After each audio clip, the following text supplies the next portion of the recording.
जय हिंद दोस्तों, स्वागत है आपका अपने YouTube चैनल शिवाजी क्लासेस में। तो आज हम एक बहुत ही इम्पोर्टेंट टॉपिक पे बात करने वाले हैं, जो कि हमारा घात का नियम होता है वो किस तरीके से काम करता है। और वो बहुत सारे कॉम्पिटिटिव एग्ज़ाम में या तो कहीं पे भी आप देखेंगे इस तरीके का क्वेश्चन आता ही रहता है। तो चलिए बात करते हैं कि ये हमारा जो क्वेश्चन आते हैं उसको कैसे सॉल्व करेंगे। अगर हम उसको सही तरीके से हल करते जाएंगे तो वो बहुत ज़्यादा लंबा जाएगा, तो उसको हम कैसे शॉर्ट ट्रिक में हम काम कर सकते हैं और उसको हल कैसे करेंगे। ठीक है दोस्तों, तो देखिए हम ये 6 नियम हैं आपको बताएंगे। 1 2 3 4 5 6 नियम हम आपको इस पूरे वीडियो में हम कवर करने वाले हैं। तो आपको वीडियो को बिल्कुल भी स्किप नहीं करना है और मैं आपको सेम एकदम टॉपिक बाय टॉपिक आपको बताता चलूँगा कि इसको कैसे हल करते हैं। ठीक है दोस्तों, पहले हम पहले नंबर पे चेक करते हैं कि ये क्या लिखा है। यानी कि पहला नंबर टॉपिक क्या है हमारा, a पे पावर m गुणित a पे पावर n। इसका मतलब क्या होता है, और a पे पावर m प्लस n बन जाता है। ये a क्या है, m क्या है, अगर आपको नहीं समझ में आ रहा है तो कोई बात नहीं है, मैं आपको समझाता हूँ। देखिए पहले हम क्या करेंगे, ये जो a पे पावर m का मतलब है, मान लेते हैं कोई भी संख्या लेते हैं, 2 पे घाते हम स्क्वायर यानी कि 2 पे घाते 2 गुणते ए क्या होता है। देखिए यहाँ भी ए है और यहाँ भी ए, यानी कि ये जो दोनों बेस है ना वो दोनों बराबर होने चाहिए। तो यहाँ भी 2 कर देते हैं और यहाँ m और n यानी कि ये 2 है तो ये हम 3 कर देते हैं। ठीक है, चलिए इतना समझ में आया है। देखिए अब इसको जब हम सॉल्व करेंगे ना, 2 का पहाड़ा 2 बार पढ़ेंगे यानी 2 गुणते 2, और फिर ये क्या है, 2 का टेबल कितनी बार पढ़ेंगे, 3 बार, तो 2 गुणते 2 गुणते 2। अब इसको जब हम सॉल्व करने लगेंगे ना तो कितना आएगा, 2 दूनी 4, 4 दूनी 8, 8 दूनी 16, 16 दूना 32।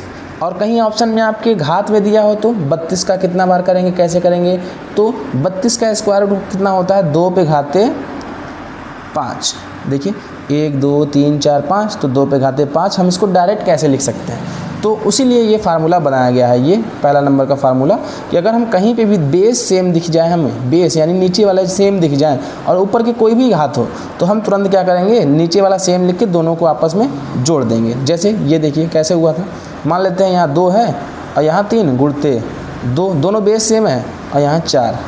तो ये इस फार्मूले पे क्या है, a पे पावर n प्लस n का मतलब कि यानी दोनों सेम है ना, 2 और 2 दोनों सेम है तो 2 लिख देंगे। ऊपर 3 है, 3 और प्लस घात कितना है 4, दोनों जोड़ देंगे, कितना हो जाएगा 2, 4 और 3 7, यानी कि घात 7, 2 पे घाते 7 इसका आंसर हो जाएगा।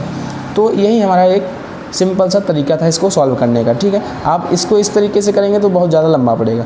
चलिए ये कितना भी बड़ा हो जाए, अगर हम यहाँ 40 पे घाते 4 या तो 40 पे घाते हम 45 कर देते हैं। ठीक है, और गुणते 40 पे घाते ये हम कुछ चेंज कर देते हैं, 15 कर देते हैं। ठीक है, तो ये कैसे हल होगा, एकदम ईजी है। देखिए 40 और 40 दोनों सेम ही है ना, 40 लिख देंगे।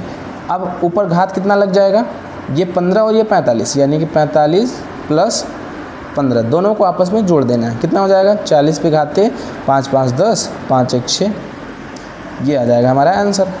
एकदम इजी तरीके से आप कर सकते हैं इसको, ये बहुत ज़्यादा कठिन नहीं होता। तो चलिए हम दूसरे नंबर पे ले चलते हैं। हमारा ये a पे पावर m और भागे a पे पावर n, इसका मतलब क्या होगा।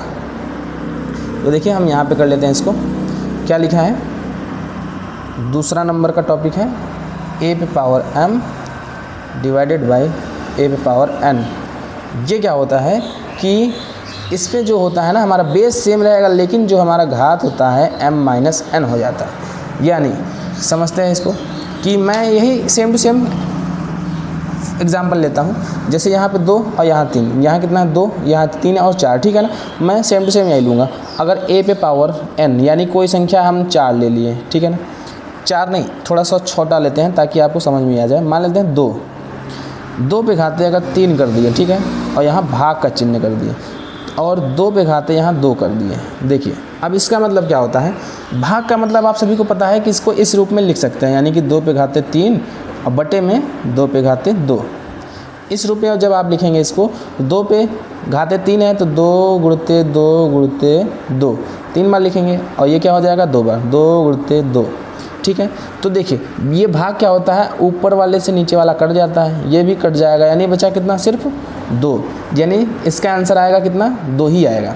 तो इसको अगर हम फार्मूले पे चलिए करते हैं तो कैसे आएगा, देखिए अगर हम इसको मानेंगे 2 पे घाते 3 और यहाँ भाग का चिन्ह, भाग लगाएंगे, 2 पे घाते 2, ठीक है। फार्मूला देखिए क्या कहता है कि जब कभी भी भाग में आ जाए, बेस सेम है, बेस दोनों का सेम है, बेस जब दोनों का सेम हो और ये m और n यानी दोनों संख्या अलग अलग हो तो हम आपस में इसको घटा देंगे, बेस सेम कर देंगे। बेस देखिए 2 लिख दिए और ये 3 है तो 3 लिखेंगे और माइनस का चिन्ह लगाने के बाद 2। क्यों लगाया माइनस? क्योंकि हमारा फार्मूला कहता है ताकि ये आंसर आ जाएगा। देखिए 2 है और 2 पे घाते, अगर 3 में से 2 घटाएंगे कितना आ जाएगा? 2 पे घाते 1, यानी उसकी वैल्यू 1 है तो उसका मतलब नहीं होता है कुछ, यानी कि 2 ही होता है। चलिए और थोड़ा सा आगे करते हैं। अगर 4 पे घाते 4 लिखा है, फिर भागे 10 पे घाते 2 लिखा, 10 नहीं, इसको बेस भी सेम रहना चाहिए ना। चलिए मान लेते हैं 40 लिखा है, 40 पे घाते 4 और इस पे घाते, तो ये क्या हो जाएगा? 40, ठीक है। अब इसके ऊपर क्या लगाएंगे हम? यहाँ 4 और -2, कितना हो जाएगा? 40 में से 4 में से 2 घटाएंगे 2, ये हो जाएगा हमारा इसका आंसर, ठीक है। ये फार्मूला हमारा, इसको आप कर सकते हैं। देखिए अभी आपको दिक्कत होगी, जैसे यहाँ पे 40 या तो 4 पे घाते अगर 2 लिख दे और भाग का चिन्ह लगाने के बाद 4 पे घाते 4 लिख दे, ठीक है, तो ये आंसर क्या आएगा? तो ध्यान देंगे कि बेस सेम हो जाएगा हमारा, ठीक है। 2 लिखा है, कोई दिक्कत नहीं, 2 लिख देंगे, -4 कर देंगे। तो आपको पता है 2 में से 4 कभी घटता है? नहीं घटता। 2 में से जब 4 नहीं घटता है ना तो उसको हम माइनस में दर्शाते हैं, यानी कि 4 में से 2 घटाएंगे तो 2 आंसर आएगा, यानी -2 घात पे -2। अब देखिए इसके लिए मैं आपको अलग से बताऊंगा कि ये -2 आया है, इसका मतलब क्या हो जाएगा, यानी -2 को जब हम हल करेंगे ना तो ये क्या हो जाएगा? बटे में आ जाता है। बटे का मतलब कि ये जब लिखा है 4 पे घाते -2 ना, तो ये नीचे आ जाएगा, यानी 1/4 का स्क्वायर, इसका आंसर ये होता है, ठीक है। इसको मैं आगे समझाऊंगा पूरे वीडियो में आपको, ठीक है। तो इतना हो गया। अब एक चीज़ और लेके चलते हैं हम तीसरे नंबर पे। तीसरा नंबर देखिए हमारा क्या कहता है फार्मूला, ये अगर कभी भी a पे घाते m फिर n बराबर क्या हो जाएगा? am into n। देखिए देर नहीं करेंगे हम इसको, नहीं तो वीडियो लंबा जाएगा। तो क्या करेंगे हम इसको, देखिए a यानी कि अगर 4 लिखा है, 4 के अंदर अगर स्क्वायर लगाए फिर उसके ऊपर एक और लग जाए 4, इसका मतलब क्या होगा? यानी बेस सेम है ना, 4 इसमें a भी सेम है, ये दोनों घात इसका अलग अलग है, तो ये लिखेंगे 4 और ये करेंगे मल्टीप्लाई, यानी m गुणते n है तो 2 गुणते 4, ठीक है, यानी 4 4 दूनी 8, ये होगा इसका आंसर। इसको आप इस तरीके से कर सकते हैं। अगर यही आ जाए 2 4 फिर उसके ऊपर 5, अब क्या करेंगे आप? कोई बात नहीं, ये है, फिर लिखेंगे 4 गुणते 5, कितना हो जाएगा? 2 पे घाते 20। हो गया ये क्वेश्चन सॉल्व। इसको इसी तरीके से हम हल कर सकते हैं, ठीक है।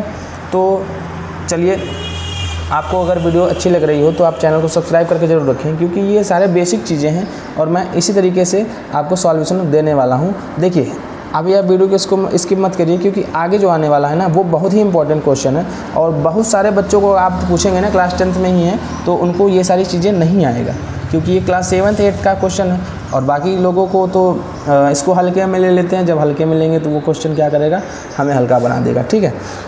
तो देखिए ये वाला क्वेश्चन हम देखेंगे जब, इसका क्या मतलब है? अब देखिए ये सभी इसमें बेस सेम था ना, a यहाँ भी था, इसमें भी सभी में a था, लेकिन हमारा जब चौथा नंबर देखेंगे ना नियम, तो 4 नंबर पे क्या है? a पे पावर m गुणते a पे पावर m गुणते b पे पावर m।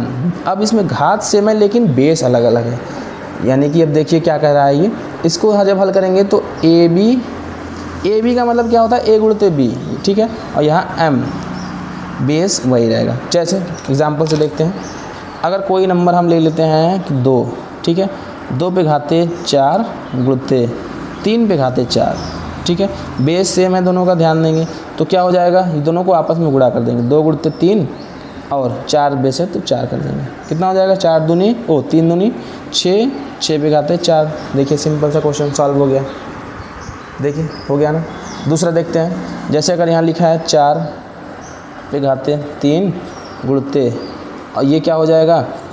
5 पे घाते 3, बेस सेम नहीं रहेगा, बाकी पावर सेम हो जाएगा, तो क्या हो जाएगा? ये 4 गुणते 5 फिर 3, 4 पंचे 20, 20 पे घाते 3, हो गया हमारा आंसर।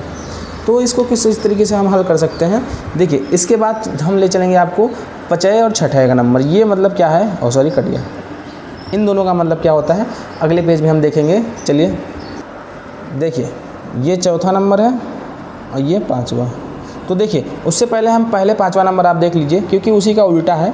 तो पाँचवा नंबर हमारा क्या कहता है कि जब क्वेश्चन हमारा दिया क्या है, a पे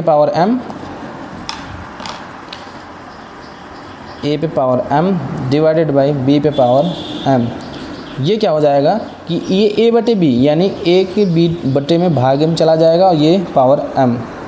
चलिए एक क्वेश्चन देखते हैं। जैसे मैं मान लेता हूँ कि ये 4 दिया है, 4 पे स्क्वायर भागे 2 पे स्क्वायर। अब ये कैसे होगा, इसका मतलब देखेंगे तो क्या होगा हल, ये 4 ऊपर आ जाएगा बटे में 2, फिर पूरे का स्क्वायर, क्योंकि देखिए घात सेम है, ये कटेगा 2, 2 दूनी 4, 2 बार जाएगा, इसका आंसर क्या आएगा 2 पे घाते 2।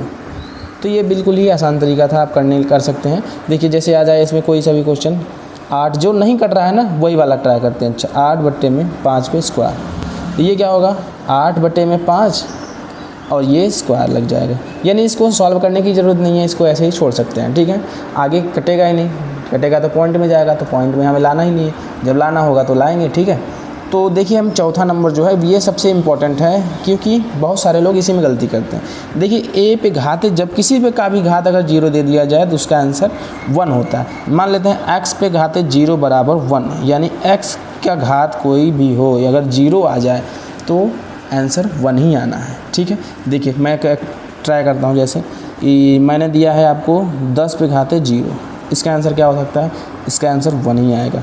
कितना क्या भी घात हो, अगर आप 100 लिखे हैं, 100 पे घात 0 दे दे तो इसका भी आंसर 1 आएगा। अगर 1000 दे दे, 1000 पे 0 लगा है तो उसका भी आंसर 1 ही आएगा। आप इस चीज़ को नोट कर लीजिए। ठीक है ना, कितना भी लंबा, चलिए ये वाला ले लेते हैं 0, क्या हो जाएगा आंसर 1। इस तरीके से मैं आपको एक क्वेश्चन इसमें से देता हूँ, जैसे मैंने लिख दिया है, इस पे घाते 0 दे दिया, फिर प्लस 4 पे घाते 2, फिर गुणते 2 पे घाते 2। ये आप करने बैठेंगे ना तो बहुत ज़्यादा लंबा जाएगा, जिसको नहीं पता है। ठीक है, अगर करेंगे आप, देखिए ये जो वैल्यू दी गई है ना, ये इसको अगर x माने या तो a माने, इसके घात के ऊपर कितना लगा है 0 लगा है। अब जब 0 लगा है तो इसका मतलब क्या हो जाएगा 1, प्लस 4 चौक 16, गुणते 2 दूनी 4, फिर 16 चौका 64 है 65। इसका आंसर डायरेक्ट ही क्या आ जाएगा 65। आप देख सकते हैं कि इसमें क्या लगा, कुछ नहीं लगा, लेकिन बस हमें एक जानकारी होनी ज़रूरी है कि इसका मतलब क्या होता है। इसको ध्यान दीजिए कि a पे कभी भी घात 0 आ जाए तो उसका आंसर कितना होगा 1 ही होगा। कोई भी कितना लंबा दे दे, ये कुछ भी इसके बाद दे दे 0 तो इसका आंसर 1 आएगा। ठीक है दोस्तों, अगर वीडियो आपको अच्छी लग रही हो तो चैनल को सब्सक्राइब जरूर करें और कमेंट में ज़रूर बताएं कि आपको वीडियो कैसा लग रहा है। Thank you.